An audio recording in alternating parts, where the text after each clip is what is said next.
गुरुर्ब्रह्मा गुरुर्विष्णुः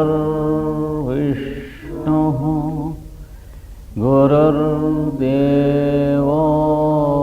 महेश्वरः गुरुः साक्षात् परं ब्रह्म तस्मै श्री गुरवे नमः। नमस्कारं मास्टर। नमस्कारं मास्टर MN। नमस्कारं master CVV।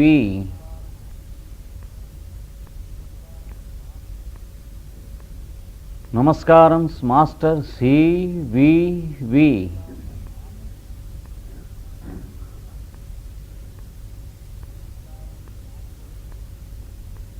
Namaskaram, Master CVV, to your lotus feet.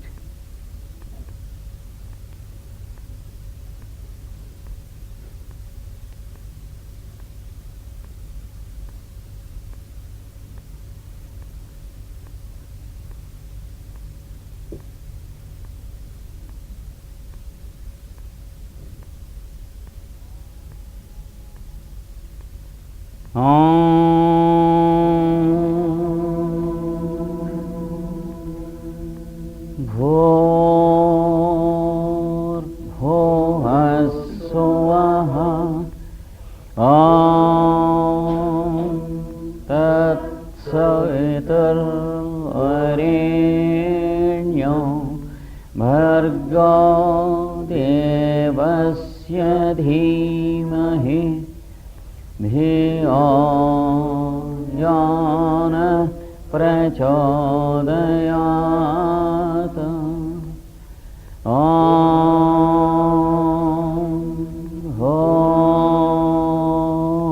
भूर्भुवः स्वः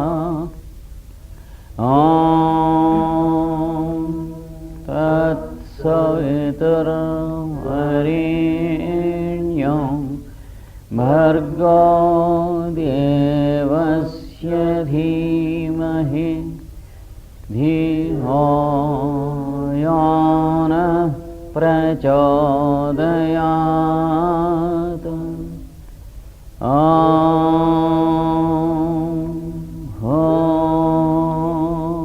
भूर्भुवः स्वः तत्सवितुर्वरेण्यं भर्गो देवस्य धीमहि धियो यो नः प्रचोदयात्।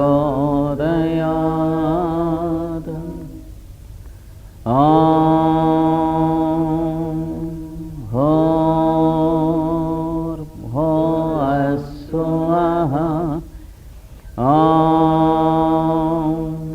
तत्सवितुर्वरेण्यं भर्गो देवस्य धीमहि धियो यो नः प्रचोदयात्।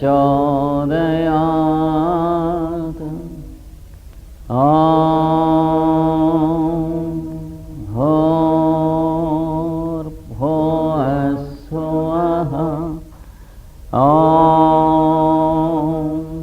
तत्सवितुर्वरेण्यं भर्गो देवस्य धीमहि धियो यो नः प्रचोदयात्।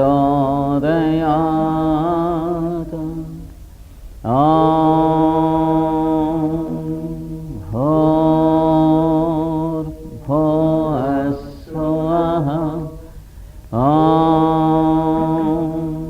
तत्सवितुर्वरेण्यं भर्गो देवस्य धीमहि धियो यो नः प्रचोदयात्।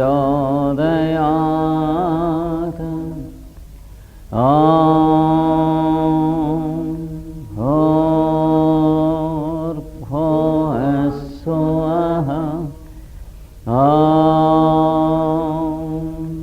तत्सवितुर्वरेण्यं भर्गो देवस्य धीमहि धियो यो नः प्रचोदयात्।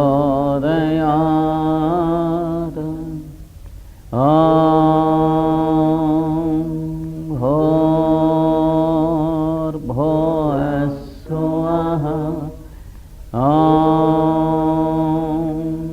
तत्सवितुर्वरेण्यं भर्गो देवस्य धीमहि धियो यो नः प्रचोदयात्।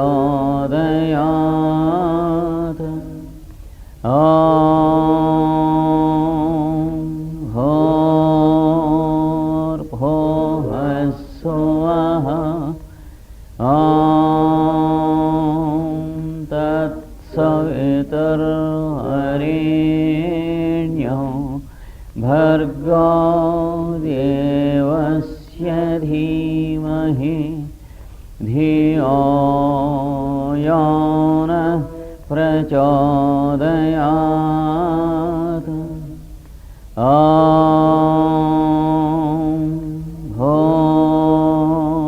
भूर्भुवः स्वः तत्सवितुर्वरेण्यं भर्गो देवस्य धीमहि धियो यो नः प्रचोदयात्।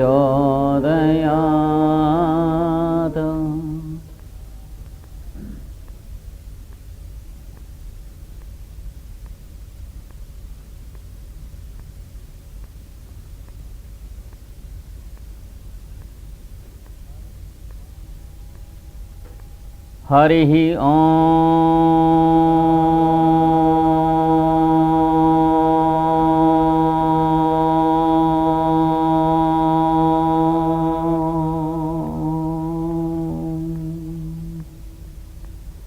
शन्नो मित्रस्य वरुणः शन्नो भवत्पर्यमा शन्न इन्द्रो बृहस्पतिः शन्नो विष्णुरुक्रमः नमो ब्रह्मणे नमस्ते वायो त्वमेव प्रत्यक्षं ब्रह्मासि त्वामेव प्रत्यक्षं ब्रह्म वदिष्यामि ऋतं वदिष्यामि सत्यं वदिष्यामि तन्मामवतु तद्भक्तारमवतु अवतु माम् अवतु भक्तारम्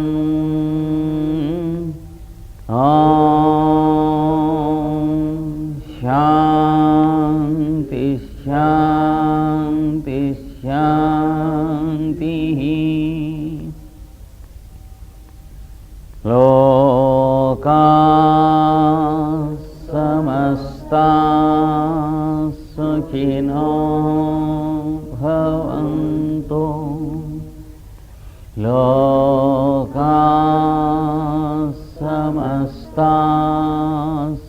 सुखिनो भवन्तु लोकाः समस्ताः सुखिनो भवन्तु।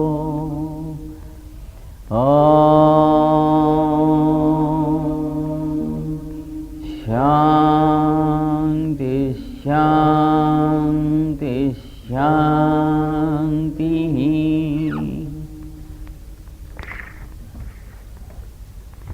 Brothers and sisters who are gathered here, we are expected to continue the same topic as we were doing yesterday and complete the second half of it. And we were talking of spiritualism. We tried to understand the meaning of the word spiritualism, the spirit of man, soul of man,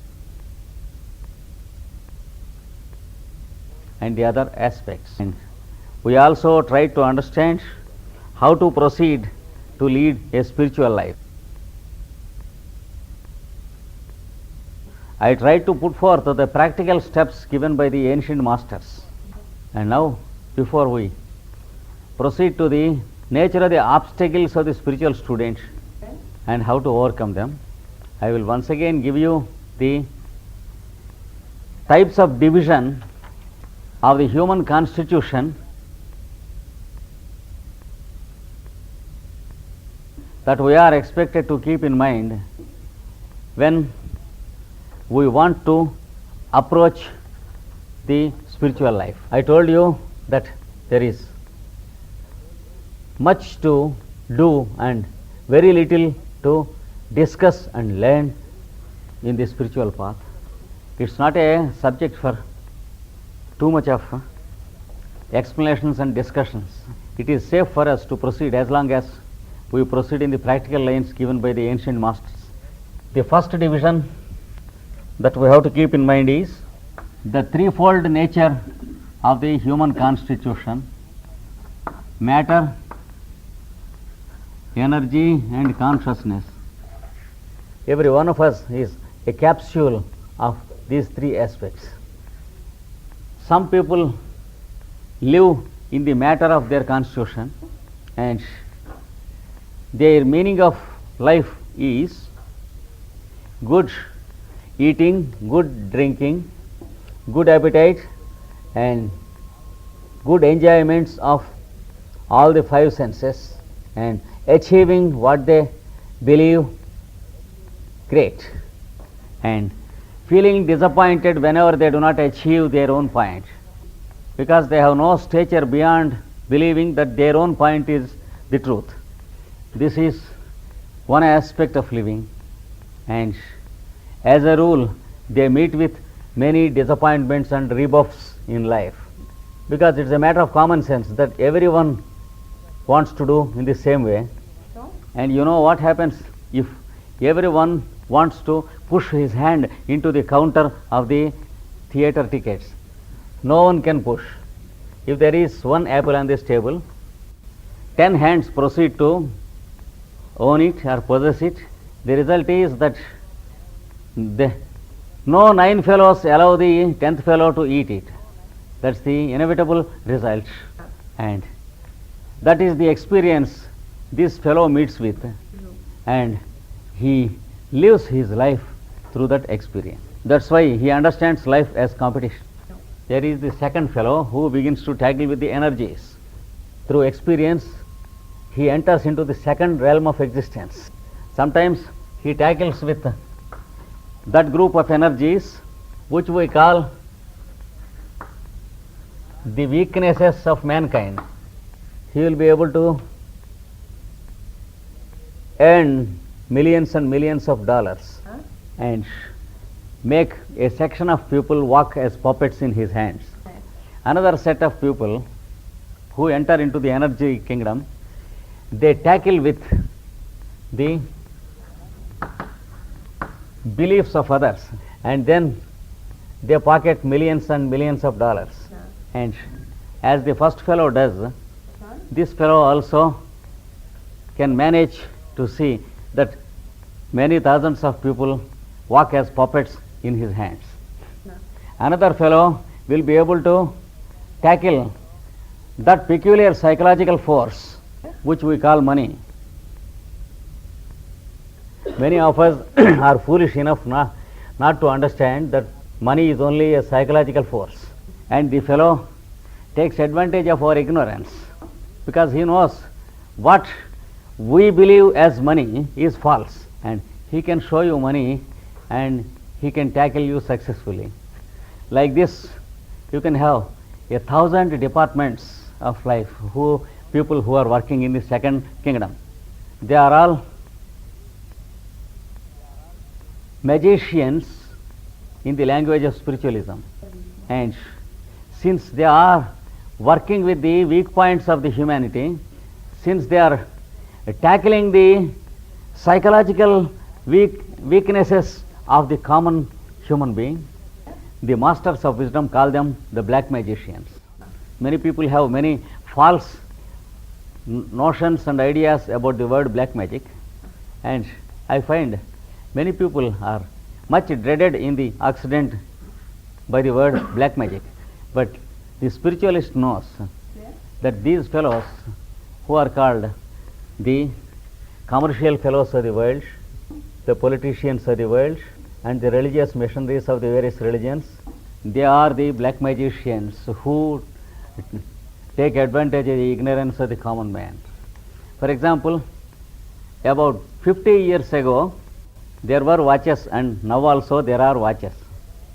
But 50 years ago, there were no so many black magicians among business people. They permitted people to have one clock to the wall in your house, and they permitted you to remember that everyone in your house can use the same clock. During these 50 years, the number of black magicians has become more, and they never permit us to remember that we can use one clock in our house, because they have discovered what is called aggressive salesmanship. And for the past 50 years, we are forced to believe that everyone has to have a watch to his hand, and the result of which is that as you begin to earn your livelihood, you are forced to include your watch also along with your livelihood, and there is a big confusion between desires and needs, and you are not very much permitted to remember your desires, your needs. This is what is called black magic in the spiritual sense. When we read the history of Atlantis and read how the black magicians worked out the destruction of the then existing humanity, you can apply the same thing to the 20th century black magicians also, and understand how they are driving you towards a third global war, because they made you to believe that life is competition, whereas in fact life is not at all a competition. And if you are really convinced of the truth that life is not at all a competition, immediately the black magician is at stake. So it is his pious duty to see that you do not remember it. If any one of us argues that one clock is enough in the house and one clock is enough in the office, we are considered insane and crazy, and we are considered as fools. That is the black magic of the black magician. Conviction of courage is tampered by the fellows, and you are not permitted to believe what you believe. And intelligence undermined belief, and the result is, instead of the human being, now we have only the human machine. Very little percentage of the human being is left in us. Much of the human being is converted into the human machine, that's all. So that the meaning and purpose of living is gone. Life ceases to be a happiness, and instead of living life, we are living away life. Many people, they live anticipating death. Because they are born, they have to live until they die. And this has become the formula of life. And now the remedy is only one, that is spiritualism. You are once again made to think for yourself. You are once again made to have confidence in yourself. Instead of training you to have confidence in your money or in your house or in your properties or what you call I have. Once again you are trained to have confidence in what you call the I am in you. That is the way, and this is not the way. Do you remember Jesus Christ has initiated us into a sentence, I am the way. But we are too crazy to stop and think for a while and understand the meaning of it. Just stop for a while and think of the difference between the two. Money comes under what I have, and houses, articles, and education, all these things come under what I have. You may question, is it true that education also comes under it? It is true because for the past about 50 years education is also black magic. It has gone back to the Paleolithic stage. And at best what we call education is nothing but a memory test. And the more you remember, the more you are considered more educated. There are better and more valuable things in you than memory, that is yourself. So you have to slowly come back to yourself and once again prove the truth of the story of the prodigal son. Both of them are the sons of the same father, and he has gone astray to all those things. And many times we are foolish to believe that our money saves us. It is as good as believing that our hairs and moustaches save us. They owe their existence to us, just as our hair and our moustaches. Your money is existing because of you, and you are not existing because of your money. This one fact can be known and remembered by a proper practice of spiritualism. So, the leave off the black magician, there are white magicians also in this world. Those who tackle with the energies of the universe. There are people who can tackle with your money properly and make you do a better use of your own money, make you do a better use of your own knowledge and a better use of your own house. The same house, you can keep it beautifully with the same furniture better arranged and with the same articles of the kitchen better cooked to have a better taste to enjoy. Or the same furniture can be arranged like the house of a pig or a dog, and the same materials, food materials and the drinks in the kitchen can be prepared tasteless. We can eat and drink like gluttons and pigs and dogs and die of diseases. With the same articles we can make a better use or a worse use. Spiritualism is a science which teaches us a better use of things. It makes you remember that you are more important than what all you have. It gives you the greatest honor. It never permits you to believe that the machinery you have discovered is more valuable than yourself. It never permits you to believe that the weapons you have prepared are more valuable than yourself. It never permits you to commit the sin of selling weapons or purchasing weapons. So it is for this reason we resort to spiritualism. The white magician tackles the society in a better way, and it is by the efforts of the white magicians that we are living on this world. If we are still having good books available to read and good ways of understanding things and having human values, trying to understand each other and value each other, it is by virtue of the white magicians who are tackling the energies. With one stroke, the white magician can make you change your outlook of life. I think many of you know how Vivekananda was changed within a few minutes. You know, many sinners are changed within few minutes, and the order of priority in their life changed. They could understand that the humanity is more important than what the humanity believes. And a real student of yoga who practices the basic virtues like harmlessness as an attitude, truthfulness as an attitude, not only speaking truth, but also living truthfully. Mere speaking truth is not enough. If mere speaking truth were to be a real virtue, there is no better truth speaker than the cassette in your tape recorder. It reproduces most truthfully even the cough you cough. You can't say that the cassette is truthful. Truthfulness is an attitude which belongs to your life and not the reproduction of anything. And non-covetedness. These are the basic traits that are to be practiced by every spiritual student. What is non-covetedness? My friend has for the first time introduced a peculiar instrument to me, and suppose if I think how it would be if I possess this. It is too Indian to think like that. Suppose in the capacity of a Swamiji, I demand this from my friend. What if you give it to me, because I go on giving lectures and speaking everywhere, I can make a better use of it. Why can't you make a sacred offering of it to me? And how is it if I have this idea in my mind?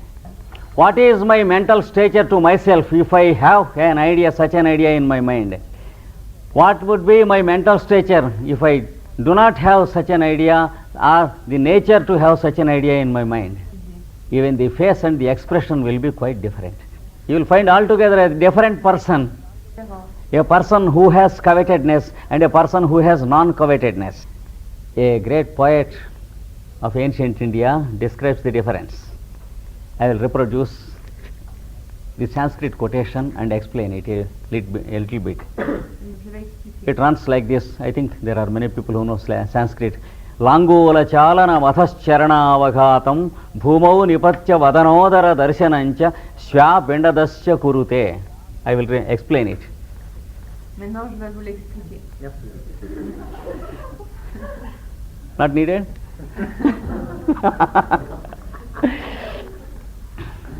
He says, do you know what the dog does when it sees its master? Automatically the tail begins to wag, and automatically it begins to do like this with its forelegs, and then it lies on its back and shows its belly because the fellow gives it something to eat. Such will be the attitude of the fellow who has covetedness towards the world. That means he is a dog before everyone in this world. And then he says, Gajapunga vastu dhiram vilokayati chatu sataischa bhunkte. See how the elephant does what the fellow cannot do for himself. And it makes the human being remember that he is a pygmy before itself. It lifts the weights which the human fellow cannot lift, and stands until the fellow brings him food. That is the stature of a fellow who is not having covetedness. That is what he says. See how even the master of the elephant is too little before his own servant. The elephant is big and the master is little. And the master will be always careful with the elephant, remembering his own littleness before his servant.